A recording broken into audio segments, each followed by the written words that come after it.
lo que voy a hablar es un poco de lo que trabajamos un equipo que estamos aquí en Albacete y con otra gente de otros sitios. Alonso está también aquí en el grupo, que lo que estudiamos son los conocimientos tradicionales que tienen que ver con la naturaleza.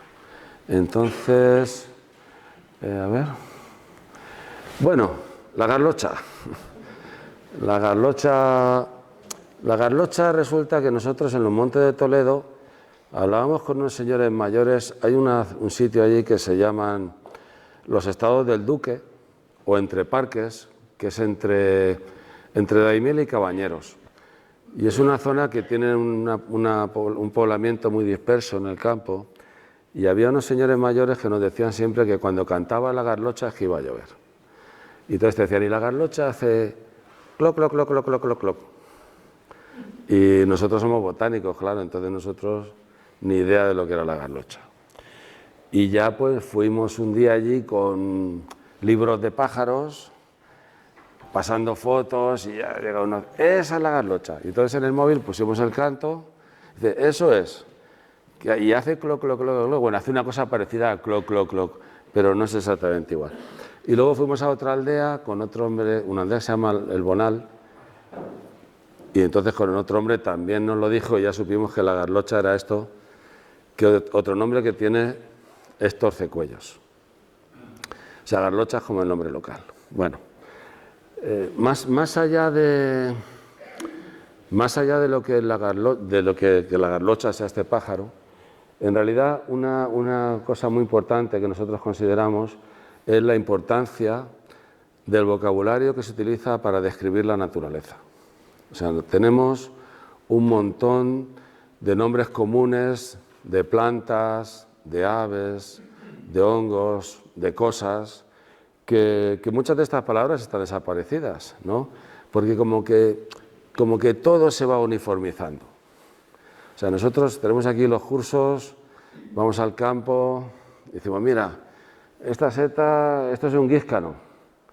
Dice, no, eso no es un guízcano. Dice, el nombre correcto es níscalo. Digo, vale, perdón. Bueno, pues quería decir un guízcano. O sea que muchas veces el vocabulario es importante porque las palabras es lo que nos sirve para describir las plantas, los animales. Hay muchos nombres locales, muchas palabras de estas se pierden, ¿no? Entonces también recogemos palabras, recogemos términos, ¿vale? Bueno, cuando hablamos de la naturaleza, que es un término muy ambiguo o muy subjetivo, pues muchas veces alguien dice, no, la naturaleza es... Bueno, la imagen de la naturaleza es una selva tropical, con lianas, con monos aullando por allí, un montón de fauna, una iguana por aquí, otra iguana por allá, paisajes así exóticos, montañas inmensas llenas de nieve, ¿vale? Pero es que en la naturaleza vive gente y la gente es parte de la naturaleza también, o somos parte de la naturaleza. O sea, la gente no se puede separar de su entorno. O sea,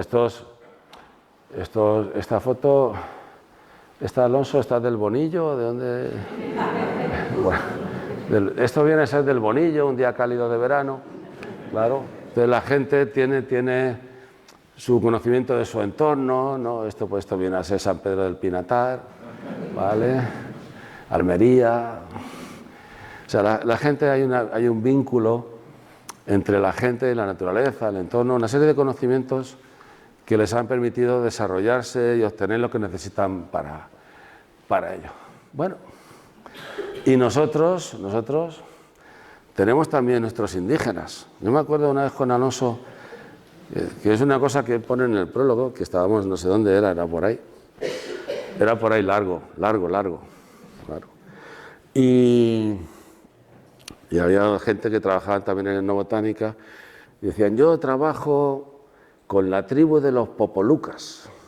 Estuve el otro día con el chamán haciendo un poco, buscando la ayahuasca y no sé qué y tal. Claro, nosotros entonces nos dimos cuenta que es que nosotros trabajamos con nuestros propios indígenas, o sea, al final. O sea, este es un un paisano de aquí de la Sierra de Segura. Un paisano de la Sierra de Segura que utiliza un vehículo ecológico, es híbrido enchufable, ¿vale?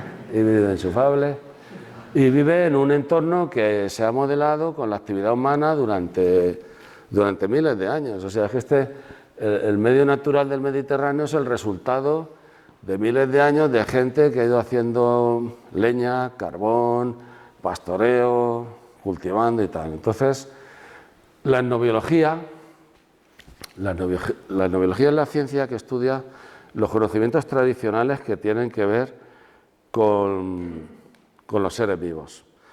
Y no es una cosa, es un nombre reciente. ¿Cuánto tiempo se acuñó esta palabra? ¿Cuánto tiempo tiene? No mucho. Pero es una cosa que existe desde hace muchísimo tiempo. O sea, nosotros estudiamos el vínculo que existe entre los grupos humanos y su medio. Cómo explotan el territorio, cómo saben aprovechar sus recursos, ¿no? Cómo leen el paisaje.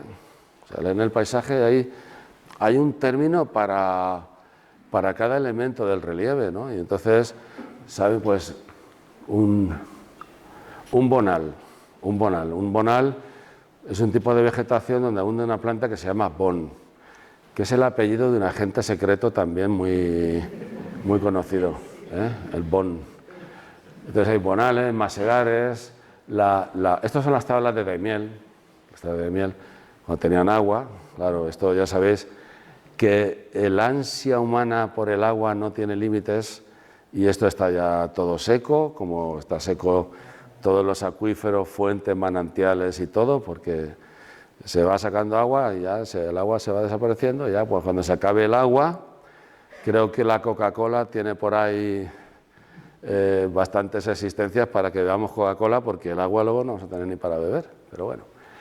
La madre es el cauce del río, la madre, los ojos son los nacimientos, esta es la dehesa de Zacatena, la sierra, o sea, hay toda una serie de vocabulario también para describir el relieve con sus términos, su etimología. Por ejemplo, ojo es una palabra muy curiosa. Ojo es una influencia que tenemos en la zona esta del árabe, porque en árabe se utiliza la misma palabra para ojo que para manantial, que es ain, como aina. Aina quiere decir la fuente, ¿no? Entonces, cualquier nacimiento aquí es un ojo es un nacimiento, ¿vale? Entonces hay un vocabulario para describir todos los elementos del paisaje, del relieve.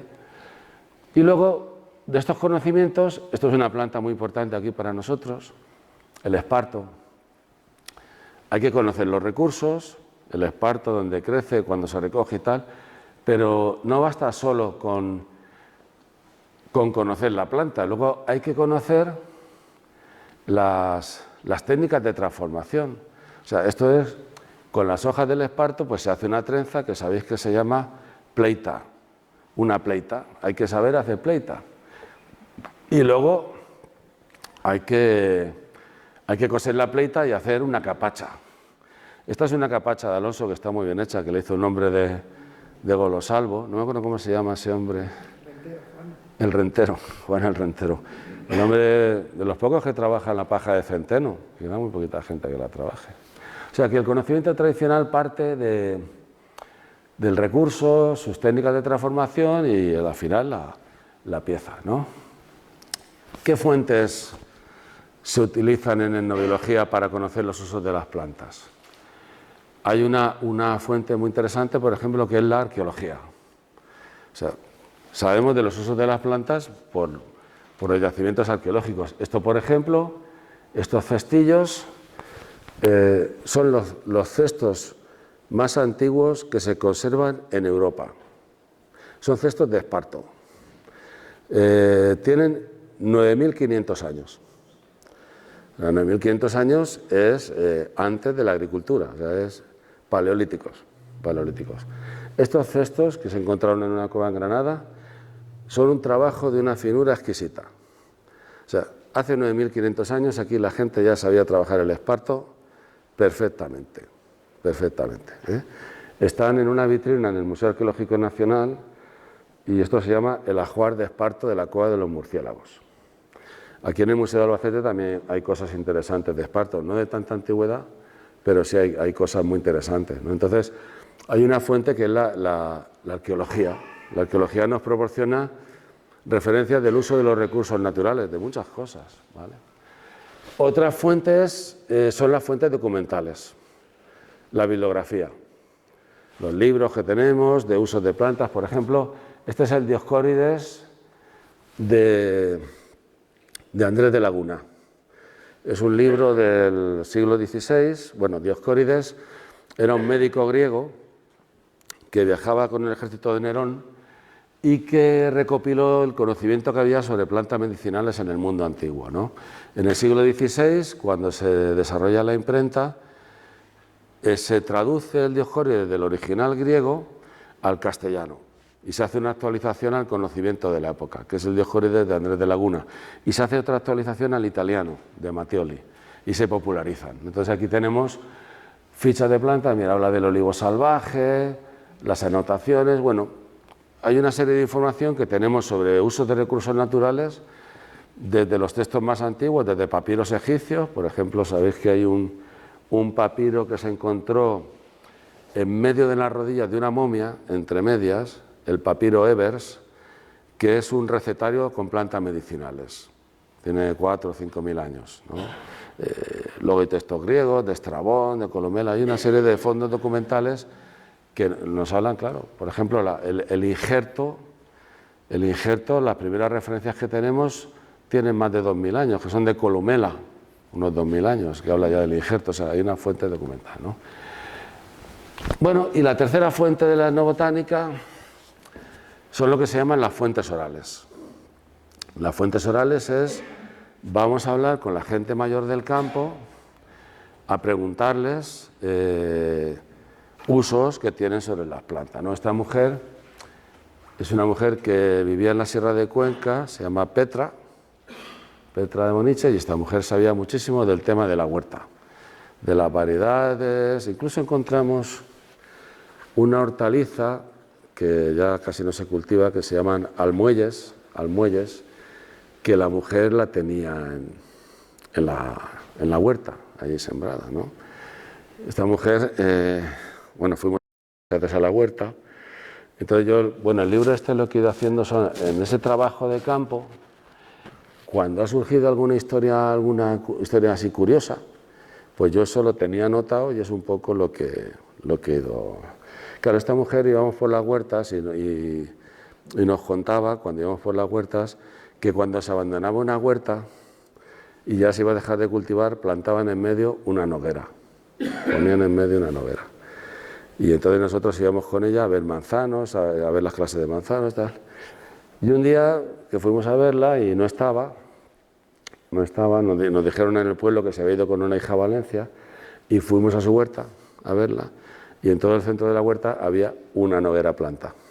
O sea que la mujer ya había dicho ya hasta luego Lucas, y ya había dejado la huerta, ¿no? Entonces hemos ido hablando con mucha gente. Aquí está Alonso precisamente hablando con Petra. ¿Qué hemos visto en estas entrevistas? Pues hemos visto que todo este conocimiento tradicional está compartimentado, o sea que es un patrimonio colectivo, pero que cada persona se interesa por un tema en particular por sus propias vivencias, por sus intereses, por su forma de vida y tal. Entonces, por ejemplo, Petra, le podías preguntar lo que quisieras de cosas de la huerta, de los tipos de manzanas que había, de cuándo se siembra una hortaliza, de cuándo se recoge, de las hierbas que se quitaban ahí, ¿no? Esta mujer, que es de Casa de Hijarro, le decían la nena. Nos la llevaron Joaquín y Pepa, no sé, vamos a ver a la nena. La nena cuando fuimos tenía 90 y no sé cuántos años, la nena. La mujer estaba especializada, su pasión eran las escobas de hierbas. Hay gente para todo. O sea, la mujer dice, cada escoba es una planta distinta.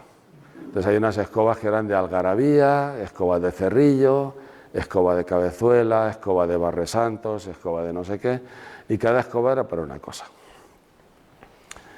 fuimos a verla con una chica. En aquellos días coincidió que vino una etnobotánica de Hawái. Pero hablaba español perfectamente, el español típico con acento hawaiano. Y entonces íbamos con la chica esta y le preguntó a la muchacha esta, dice, nena, ¿de dónde eres? Y la otra dijo, de Hawái. Dijo, de Jaén, qué lejos.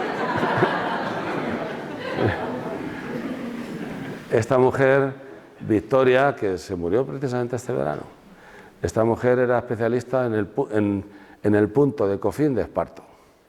Esparto, pero punto de Cofín, ¿no?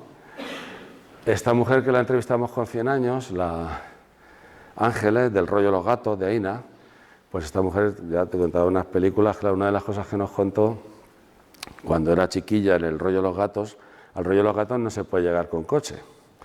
Sabéis que tienes que ir por la Fuente de la Parra, bajar hacia Arroyo Drea y pasas por el rollo Los Gatos. Y cuando era chiquilla fue uno de una aldea al lado a hacer gente que había visto las huellas de un animal que no había visto nunca, las huellas esas, y no sabía lo que eran. Entonces fueron 5 o 6 de las aldeas, cogieron las escopetas, las llevó allí por la Fuente de la Parra, y entonces ya dice que uno de ellos, dice, se echó la gorra así para atrás, y dijo, estos son las ruedas de un coche. O sea que fijaros cómo vivían. Claro, en esta generación, en la generación de esta mujer, ha cambiado la vida más que en varios siglos anteriores. O sea, esta gente se iluminaban con candiles, no iba el recobero por allí a cambiarle los huevos por cerillas y cosas así. Bueno, esta mujer es mi suegra, pelando un conejo, también le hemos hecho varias entrevistas, o sea, muchas cosas de cocina, y este es un hombre de Villarrubia de los Ojos, Conce, que este hombre tiene un conocimiento súper profundo de lo que es la fauna. O sea, es que íbamos viendo nidos y según el nido nos decía de qué pájaro era. Porque además el hombre lo que dice que los pájaros distinguen perfectamente las plantas y que no cogen cualquier cosa para hacer su nido, que según qué pájaro uno coge crin de mula, otro coge lana, otro coge no sé qué hierba y lo tapiza. O sea, el tío tenía un conocimiento muy bueno, este hombre también.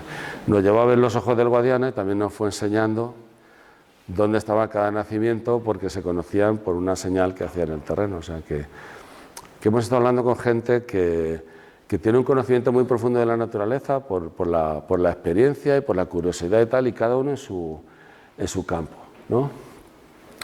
Este hombre era el cestero de Abundio Cano, el cestero de Campillos para Vientos. También nos dijeron que había un cestero en un pueblo de Cuenca, en Campillos para Vientos, y quedamos con él para hacer un reportaje de cómo hacía el cesto de mimbre. Entonces el hombre fuimos, tenía preparados los mimbres, todo en su puerta y tal. Le hicimos las fotos, cómo hacía el cesto, lo terminó. Y le dijimos, bueno, Abundio, ¿y qué le debo del cesto? Dice, hombre, si yo no he vendido nunca un cesto en mi vida. Pero no es usted el cestero del pueblo. Dice, sí, soy el cestero, pero yo es que no vendo cesto, yo se lo hago a los vecinos al que lo necesita. Dice, si uno necesita un cesto, pide, Abundio, dame un cesto. Y le hace un cesto, luego el otro a lo mejor le lleva unos tomates o le lleva una docena de huevos, pero bueno, que muchos pueblos funcionaban así la gente. Y esto ya son finales de los años 90. En Almansa, el Centro de Mayores nos organizó una ruta para conocer las plantas y este señor, que se llama Francisco, tenía mucho interés en las plantas y tenía también sus libros y sus cosas, y los otros eran del campo, pastores y tal. Entonces nosotros íbamos por ahí, venga, ¿cómo se llama esta planta? Y decían todo, esto es árnica, G del campo, tarraguillo, encojaperros, cagarreras, cosas así. Y este nos venía por detrás y decía, no les hagáis caso a estos. Dice, tengo yo un libro de plantas medicinales y esto se llama botón de oro, no eso que te han dicho de tal. Y entonces, mira, Francisco, es que nosotros lo del libro también lo tenemos. Lo que nos interesa es cómo les llaman ellos. Y entonces, estuvimos recogiendo muchos nombres también ahí. Y este señor era especialmente bueno, Francisco Lozano, que fue pastor en el Calar. Y lo conocí porque en la UPE organizamos unas tertulias en centro de mayores, que le llamamos tertulias camperas. Y entonces una vez a la semana, una mañana, iba a una residencia y me estaban esperando. Estas, por ejemplo, eran de pastores. Y entonces tenían en el Paseo de la Cuba tenía un grupo que a lo mejor había 8 o 10 pastores de 80, 85 años y este que tenía 10 años más que los otros, 95. Y a lo mejor les iba yo preguntando cosas. Bueno, y cuando estaban de majada es cuando dormían con el ganado en el campo, ¿cómo encendían fuego? Y decía, no, llevamos siempre una caja de velillas o un mechero y tal. Y digo, bueno, pero antes de las velillas había algo. Y dice, no, antes de las velillas son de toda la vida. Eso es lo que ha existido siempre. Y el otro le mandaba la mano, dice, no. Dice, mira, antes de las velillas llevamos en las pelotas curtidas de un cabrito, que no queda elegante, pero cierra, ¿sabes? Cierra. Llevábamos una cosa que hacíamos con hierbas que se llama yesca, una pernala y un deslabón. Y con la pernala y el deslabón encendíamos. Y los otros esos no lo habían oído nunca, ¿no? Y luego a lo mejor les preguntaba, bueno, ¿y para las heridas de los animales qué usaban? Usábamos zotal. Digo, bueno, ¿y antes del zotal? No, el zotal ha existido toda la vida, eso no es. Entonces el hombre levanta la mano.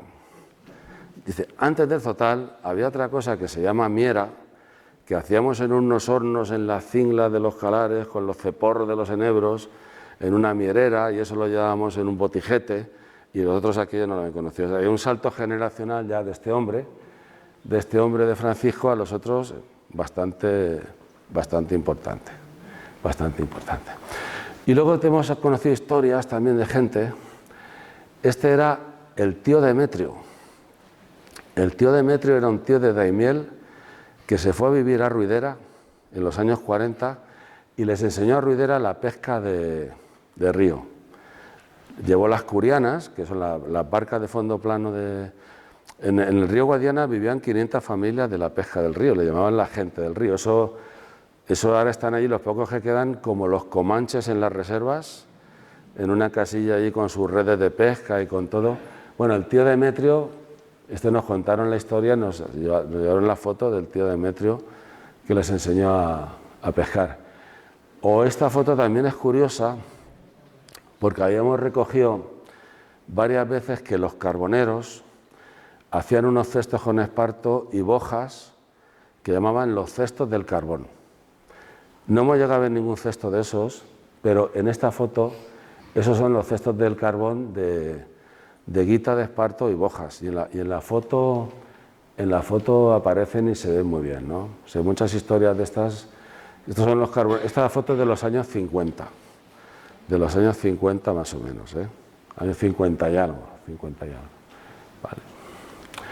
Y luego también muchas cosas las hemos visto de estar por ahí, por las cámaras de las casas viendo estos son una aguadera con el cántaro en una cámara que la colgarían ahí la última vez que fueron con el cántaro a por agua y ahí se quedó.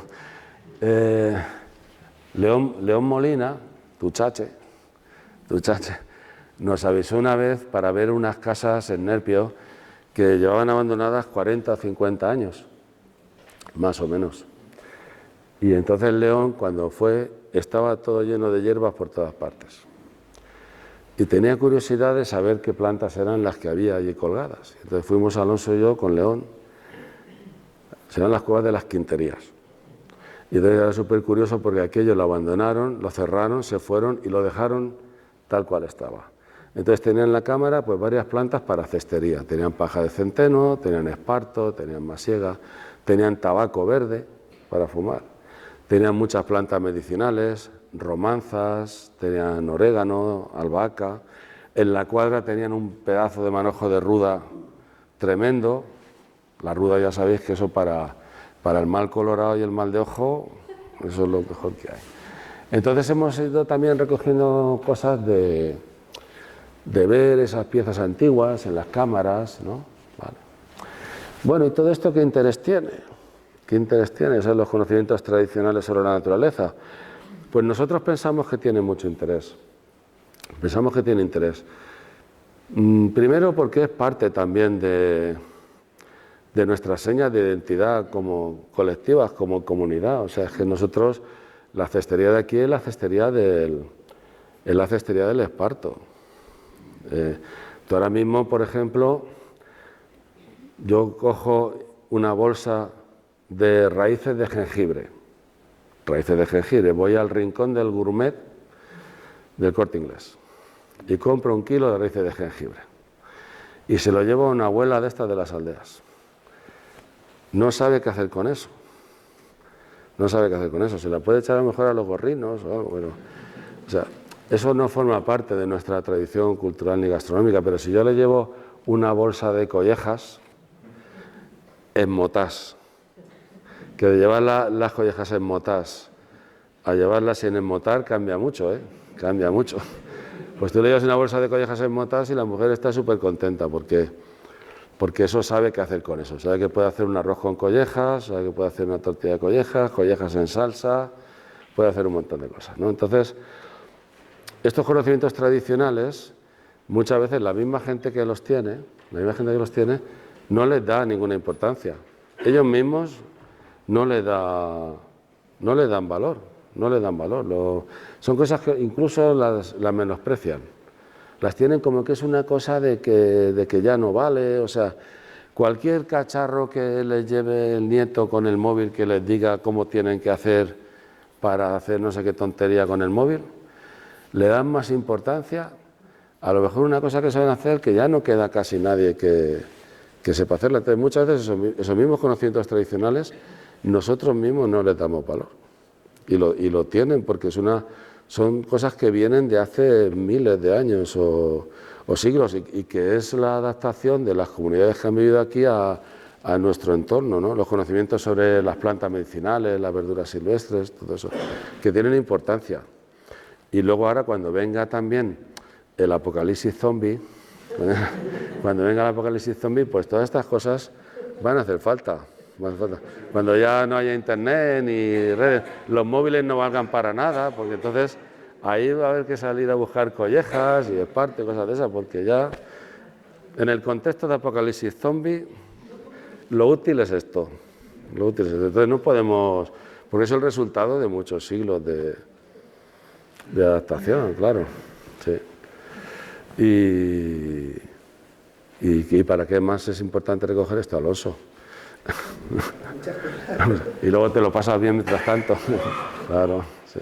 Sí, pero para fijarnos en cómo se ha gestionado el medio natural, que muchas veces la administración va por otro lado. Sí, eso lo hemos hablado antes de que, por ejemplo, muchas veces la administración no tiene en cuenta a los habitantes del territorio como parte del ecosistema. O sea, se hacen todas las políticas de conservación de espaldas a la gente que vive en el territorio. Y eso genera muchos problemas. Primero, una vez estábamos, ¿te acuerdas en Cabañeros? Un hombre buscando espárragos, un abuelete. Íbamos con el coche de la gente medioambiental, que nos estaba acompañando por el parque natural. Paramos al lado del abuelillo buscando espárragos. El hombre, trastabillando, escondió el manojo de espárragos por allí y salió porque él pensaba que el forestal le iba a meter un puro por coger un manojo de espárragos. O sea, mucha gente en el campo tiene la idea de que lo que es la conservación de la naturaleza no se permite hacer nada. Y lo más bajo y lo más rastrero que hay para muchas personas es un ecologista. Eso es lo peor que hay. Ecologista es casi ya un insulto. Un insulto porque no... La administración muchas veces en temas de conservación de la naturaleza no ha sabido conectar con la gente del campo. Y hay sitios, por ejemplo, en Cordovilla, que está el Eleantheum poligonoides, un endemismo único con un área de unas pocas hectáreas. O sea, los de la aldea lo tienen como que les ha caído ahí un castigo divino, una maldición bíblica, una planta endémica, cuando falta muchísima comunicación en ese tema. Y con la gente que hablamos nosotros del campo, piensan que no se puede coger ni un manojo de esparto, ni unas pocas collejas, y ese tema está muy mal trabajado, muy mal trabajado. O es la percepción que tenemos nosotros, esa idea. No sé si alguien opina otra cosa o alguien quiere comentar algo, pero bueno, que nosotros es lo que vemos, sí. Sí. ¿Qué me dejo así importante? 30 años de trabajo de campo. Bueno, 30 años no es nada. 30 años no es nada. Juanpi, que... preguntas. Bueno, sí, más o menos. Ah, vale, un aplauso. Sí, vale, verdad. Muchas gracias.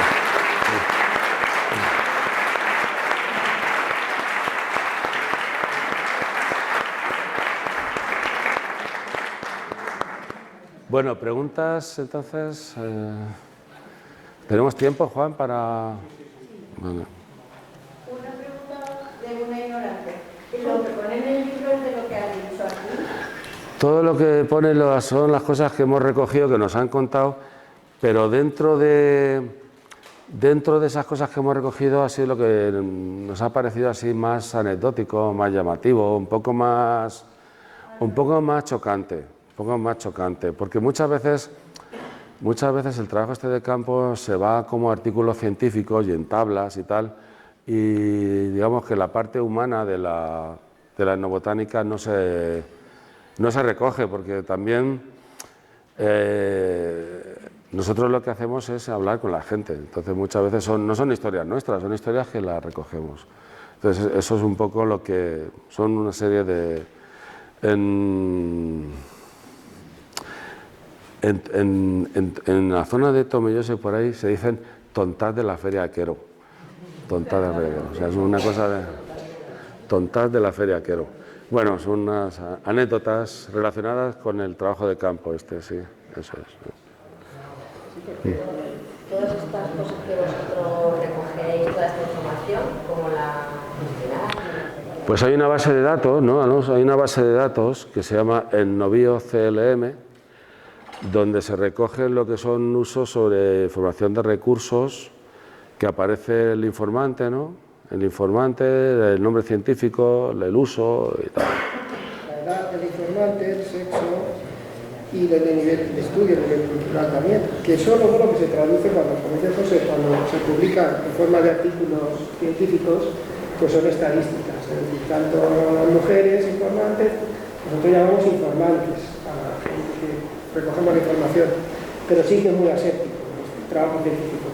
Por eso yo a Fajardo, sabiendo la pluma que tiene, escribe muy bien, le dije, la animé a que sacara el aspecto más humano de las entrevistas y de todos estos años que llevamos, y vamos, claro que lo ha conseguido.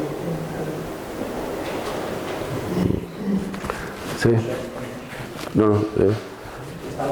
No lo sé. Ahora de punta a punta, de jengibre a jengibre.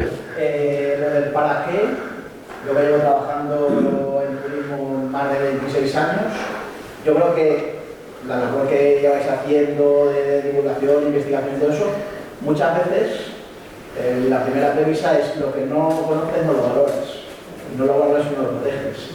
Yo la experiencia que tengo con miles de turistas que vienen de toda la geografía española, incluso extranjeros, y se sorprenden de en Albacete la riqueza paisajística, botánica, faunística.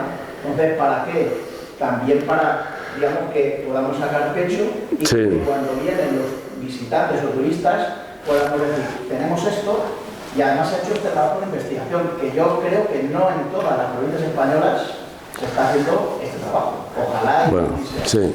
Eso que estás comentando es un tema muy importante. Es un tema muy importante que es el recurso. Yo, por ejemplo, lo hablamos muchas veces en las rutas. Cuando nosotros hacemos una ruta aquí por el campo, digo, la gente de aquí, si tú le describes que te diga como la vegetación, mucha gente te va a decir un secarral. O van a decir ya si quieren rascar un poco más, un secarral de mierda. Claro. La misma vegetación, ¿cómo se llama en Italia? La misma vegetación, el secarral de mierda de Albacete es el matorral mediterráneo de plantas aromáticas y medicinales, donde crece silvestre la lavanda, la ajedrea y el espliego, y los aromas y las abejas inundan el paisaje. ¿Es la misma vegetación? ¿Es la misma vegetación? Es exactamente la misma. Mira, tenemos una planta endémica, la pebrella, un tomillo endémico del Levante español con una planta condimentaria única, ¿vale? Claro, ¿qué problema tenemos? No nos sabemos vender. O sea, en otros sitios tienen la pebrella y la verías en un frasquito super cookie, super chulo, y te harían en el restaurante la receta con pebrella, con el no sé qué, que es el copón bendito. Espaguetis, el antipasti con la piperella al aroma del funghi di bosco. ¿Vale? Y eso que dices es muy importante. Esto es un recurso para el desarrollo rural, porque es que tenemos una vegetación, tenemos en el sureste de la península ibérica la vegetación más rica del continente europeo. La vegetación más rica. ¿Es verdad, Pablo? ¿No es verdad? ¿No? Es verdad. Pero no, mucha gente aquí eso ni lo sabe, no lo sabe. Tenemos... La gente que define o que explica su entorno como secarral o secarral de mierda, aunque no sepa venderse como otros, durante los siglos, como tú muy bien has explicado, han mantenido su ecosistema de una manera perfectamente sostenible, y por tanto esa gente que define su entorno como secarral de mierda probablemente tenga un nivel cultural de lo que es la ecología más que los ecologistas y turistas, que normalmente, como no tienen ese conocimiento, pues tienen que dedicarse a la etnobiología. Sí, es que la etnobiología recoge los cafres que no valemos para otra cosa, pero bueno. Bueno, había una pregunta ahí, entonces si quieres ahora te comento una cosa. Sí. No, me parece importante la incapacidad de conectar de la administración, incluso cuando quiere llevar a cabo políticas de conservación, conectar con la gente que realmente es más implicada y que más sabe. Y creo que en muchos casos seguro que hay gente que sinceramente quiere llevar a cabo buenas políticas, pero por desconocimiento y esa torpeza, por la falta de conexión, ¿qué medidas, pero prácticas, pueden hacer para empezar a solucionar eso? Pues mira, primero hay una cosa que es muy importante, que es la percepción cultural que tenemos de la relación entre el ser humano y su medio.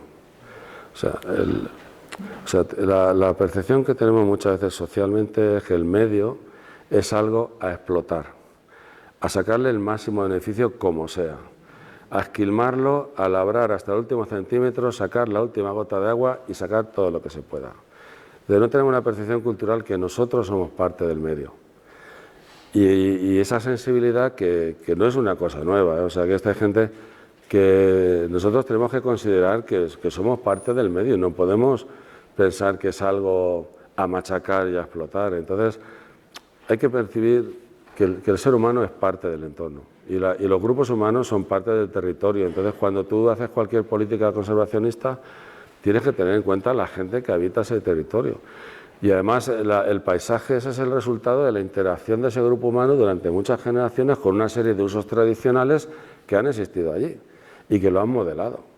Entonces, eso es, desde el punto de partida, la concepción, creo que en mi punto de vista, lo que el planteamiento se equivoca es decir, esto es el medio, esto es los grupos humanos, y son cosas distintas y diferenciadas. No, los grupos humanos son parte del medio y se tienen que tener en cuenta globalmente, no como algo separado y ya está, ¿no?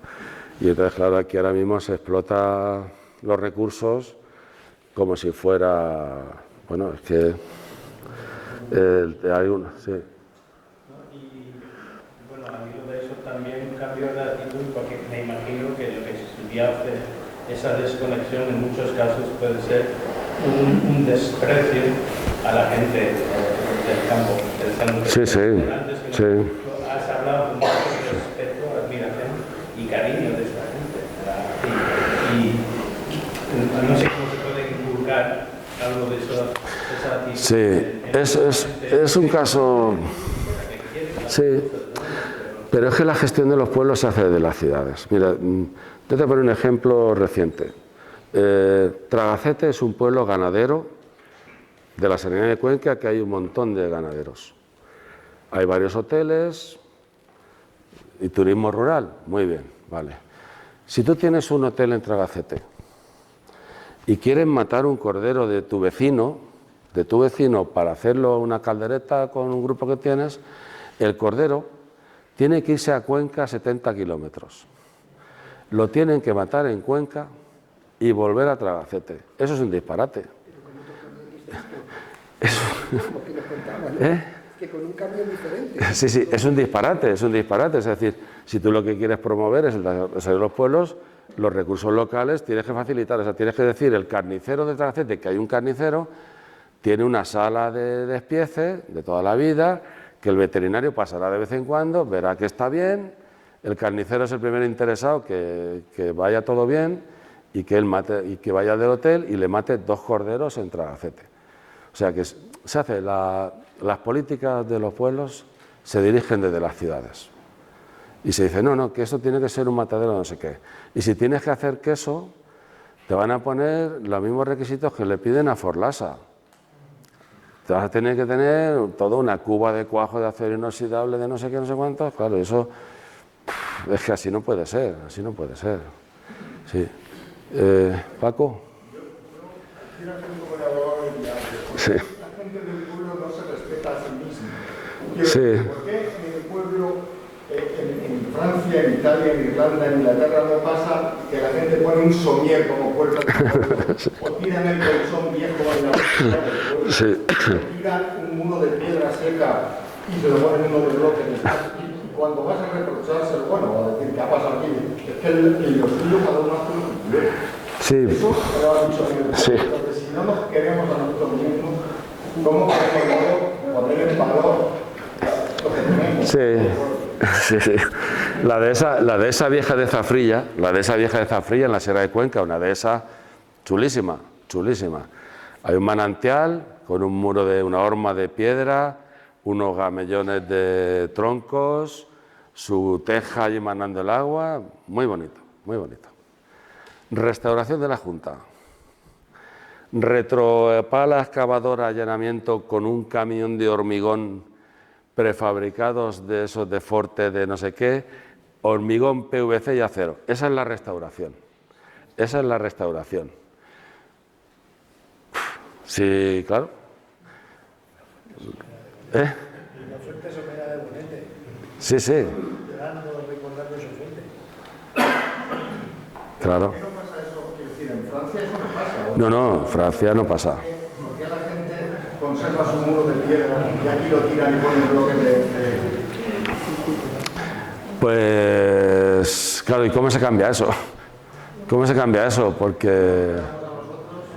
Sí, exactamente, es que si no, claro, sí... Claro.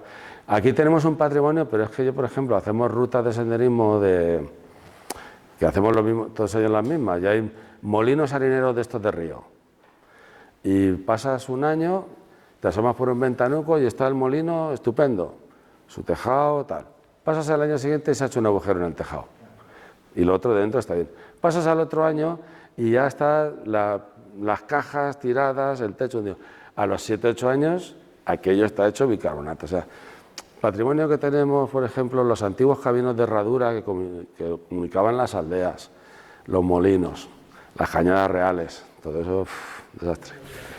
No sé, a lo mejor, si en Francia estuvimos nosotros una semana dando un curso de esparto allí en un pueblo, y es que los pueblos funcionaban de una manera totalmente distinta a la de aquí. El panadero hacía su pan fundamental, uno que tenía unas poquitas cabras hacía sus poquitos quesos y entre los vecinos lo vendían. Otro, no sé, funcionaban de otra manera. No sé eso cómo se puede arreglar o si no se puede arreglar, no lo sé. Si tenemos remedio, no sé si... pero bueno, no sé si se puede cambiar la concepción esa, sí. Sí. Te pregunto en la dimensión temporal, hacia adelante y hacia atrás. Primero, ¿qué futuro veis a este conocimiento? Que a lo mejor es un poco la pregunta que hay, en varias veces. ¿Qué futuro veis de transmisión y de que se mantenga la cultura? Que supongo que será bastante... Yo pienso que lo que se usa se mantiene vivo. O sea, por ejemplo, hay campos del conocimiento que están más vivos que otros. O sea, por ejemplo, se habla de las plantas medicinales. Bueno, las plantas medicinales se puede mantener vivo el conocimiento de las que se generan aquí. El tema de la cestería del esparto, bueno, estamos en ello. Estamos en ello. ¿Qué lo mantiene vivo? Si hay gente que haga. Claro, el que haga no va a hacer para vender, ¿no? Desde luego lo que se mantenga en uso se mantiene vivo. Lo que comentabas el compañero de Abejibre del turismo rural, las recetas tradicionales, y toda la de las collejas, por ejemplo, todo eso darles uso, todo lo que sea mantener vivas las cosas, pues las va a mantener. El conocimiento que está asociado a los recursos naturales, lo va a mantener vivo, claro, sí, sí. Hay campos que son más difíciles que otros, pero bueno, no deja de ser parte de la cultura también, claro. Sí, estamos recogiendo cosas y llegamos hasta... bueno, aquí se ha hecho un trabajo importante en España en general, de etnobotánica, o sea que es un país que está bastante estudiado, siempre quedan cosas. Y luego la etnobotánica es dinámica también, va evolucionando con la sociedad, o sea, no es lo mismo... Los jubilados que vemos ahora, las personas que tienen 90 años ahora, no son los que tenían 90 años hace 30 años. Los que tenían 90 años hace 30 años te contaban otras películas distintas, porque claro, ha cambiado la sociedad también y ha cambiado la gente, claro, sí. Y luego preguntas que iba en la otra dirección, hacia el pasado. Es decir, ¿hasta qué punto habéis sido capaces de seguir la pista, de trazar el uso de determinadas plantas hacia el pasado? Es decir, ¿hasta cuánto tiempo atrás? Claro. Sí. Sí, las fuentes orales tienen una limitación en el tiempo. O sea, estuvimos preguntando por el tema de las plantas barrilleras, de las barrillas. Las barrillas son unas plantas que se usaban para bajar el punto de fusión de la arena para hacer el vidrio y se dejaron de usar a mediados del siglo XIX. No encontramos nadie que nos... O sea, ya como que la transmisión oral se había perdido. O sea, hay como una limitación, sobre todo en usos que ya no existen. Sin embargo, hay otros usos, por ejemplo, hacían pan de rompesacos y era una cosa como que los que hemos hablado ninguno lo había hecho, pero sí ha habido una transmisión oral de que con esa planta se podía hacer pan en caso de emergencia, que sería a lo mejor vendría de sus padres o sus abuelos. O sea, como que es un conocimiento que tiene un interés y entonces eso, oye, si alguna vez tienes que hacer pan, con esto puedes, pero si tienen un límite. Hay casos excepcionales en los que se vuelve a recurrir a las plantas. Se está tocando la guerra de los Balcanes, Luca y esta gente, un compañero que polaco, biólogo, se dedicó a estudiar en las zonas de guerra el incremento que hubo de variedad de especies incomestibles y de especies que hacía muchos años que ya no se necesitaban. O sea que esto también puede volver a usarse dependiendo de las circunstancias. El caso este Luca lo publicó en un artículo. Claro, que sería lo que decía Apocalipsis zombie. Sí. Se puede buscar, mi pregunta también va un poquito ya, por la cosa en fuentes bibliográficas, en fuentes históricas. Sí, hay mucha información. Sí. Lo que tenemos hoy aquí resulta que ya hay mucha información en fuentes documentales de usos de plantas, muchas, incluso en los archivos. En los archivos nos encontramos un documento del siglo XVI de Albacete de una botica de plantas medicinales y era un listado de plantas medicinales de Albacete del siglo XVI y estaba en el archivo histórico provincial. Estaba. Sí, sí. Sí. Curioso porque algunas plantas que Diego había visto en fuentes documentales, por ejemplo, había leído no sé qué del olmotejo Y entonces nos dijo, oye, cuando vais a la sierra preguntáis por el olmotejo. Y encontramos, eran escritos del siglo XIV, del XV. Y encontramos gente, oye, ¿hay por aquí olmotejos? Dice, sí, hombre, claro, hay un olmotejo que es el olmo de montaña. El olmotejo, el olmo de montaña, olmotejo. El olmotejo, el pespejón, que es el Sorbus terminalis, o sea, nombres que habían aparecido en fuentes documentales antiguas, rastreándolas en la tradición oral, aparecían. Otros no, porque hay una planta medicinal de Carcelén que era el taratarí, que ahí el taratarí y han dicho, gilipollas este, ¿qué nombre es ese? Pero bueno, a veces sí que aparecen. O sea que les han aparecido primero en fuentes documentales y al buscar en las fuentes orales aparecen, sí. Tomás, ¿quieres comentar algo?